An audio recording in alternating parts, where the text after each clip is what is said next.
I'm going to tell you a secret. But first, you have to promise me you won't laugh. This is still an uncomfortable subject for me, so I'd appreciate your understanding. Do we have a deal? When I was 5 years old, I watched a movie no child should ever see.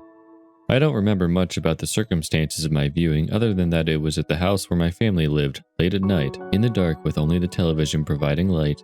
The film was an animated feature and depicted themes of animal cruelty, death, and dismemberment. The scenes were surreal and terrifying and left a deep impression on me. For years afterward, the only scene I could remember clearly was when an evil man was drowning a family of cats in a stream, which I would have nightmares about for years afterward. I remember seeing it early in the movie, followed by many more disturbing and surreal scenes. Remember your promise, because this is the part I was talking about. I never told anyone about what I saw, but the name of the movie was well known, The Aristocats. I suppose I can forgive you if you broke your promise, but I must emphasize that I am not joking. I saw a movie called The Aristocats, filled with the scenes I have described, and it scarred me for life. I don't think about the experience very often, but it was always in the back of my mind in some way. Though I didn't realize at the time, I know now that it caused me to shy away from animation in children's shows. It subtly informed my whole outlook in the trappings of childhood. I found myself bracing with dread whenever I had to watch any children's animations in school. My childhood was relatively normal otherwise, for an introvert anyway. But every once in a while I would think back to the movie and find my inner peace disturbed. It wasn't until maybe 3rd or 4th grade that I started to realize that my experience with the movie had not been typical. I didn't tell anyone, not even my parents, about what I had witnessed in that dark room at age 5, but I eventually figured out on my own that there was nothing horrific about the version everyone else had watched. I still wasn't willing to see it for myself, but I figured if they had seen what I had, I would have been able to tell whenever they spoke of the film.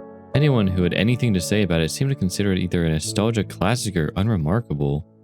When I was in middle school, I asked my mom if I had ever seen The Aristocats. She said I had once, having stayed up past my bedtime and watched it secretly. She said I had seemed strangely disturbed by the film and I had never wanted to watch it again as a small child. I asked if we still had it in the house, but she said I had been so afraid of the movie that she had thrown it out. It had been a home VHS recording she had bought in an estate sale rather than a retail copy. I finally decided to watch the movie again. I ordered it from the library and watched it one Saturday. It took me a couple hours to work up the courage to finally hit play.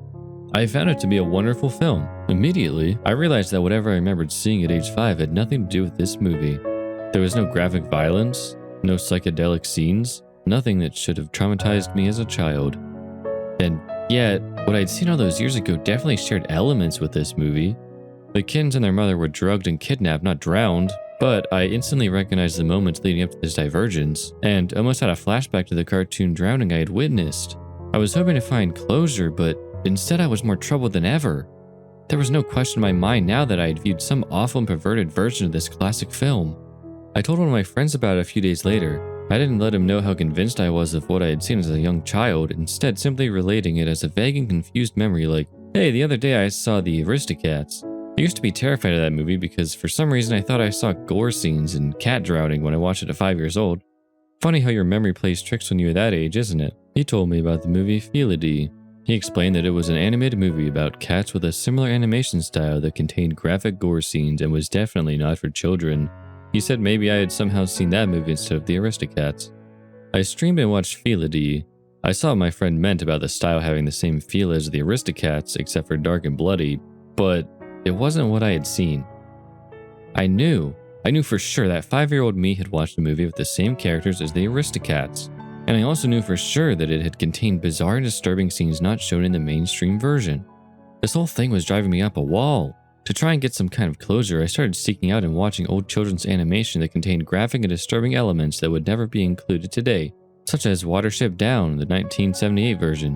While these works were interesting and gripping in their own way, they were decidedly non-Disney. While other studios may have been willing to take such risks with their works decades ago, the fact that The Aristocats is a Disney property made me sure that the version I had first seen was something I was absolutely not supposed to, ever